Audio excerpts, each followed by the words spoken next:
With all the public attention during the G20 on the 1,000 arrests and such, something critical was overlooked. That's the paradox the assembled heads of governments created for ending the global economic crisis. The G20 leaders recognize that demand needs to grow. That means people must have the means to buy stuff.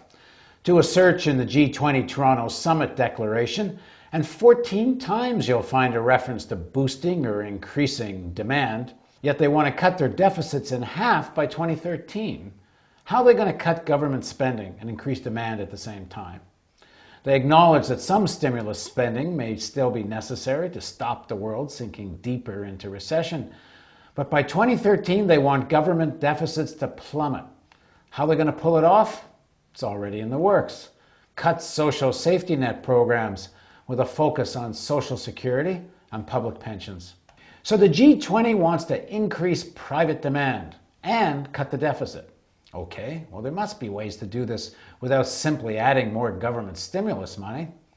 Okay, now do a search in the declaration for the word wages. You'll find it once. The document says, reforms could support broadly shaped expansion of demand if wages grow in line with productivity. Wow. An admission that over the last 4 decades, productivity has skyrocketed while wages have remained stagnant?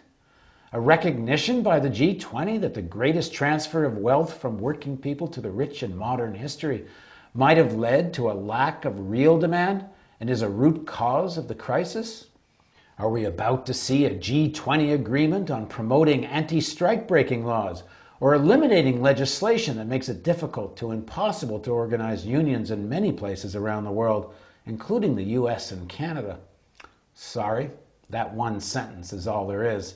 Not one recommendation or agreement on how wages will rise in line with increases in productivity. One wonders why they bother to put the sentence in the document. Okay, let's backtrack.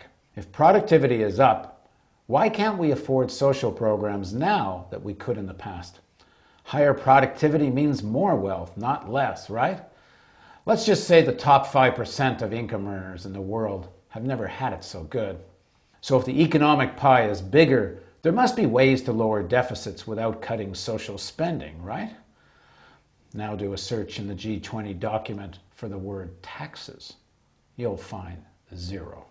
Not a single reference to taxing the riches, the very few, accumulated over the last decades of growth. And that says it all. And if you don't like it, well, we always have a nice detention cell ready for you.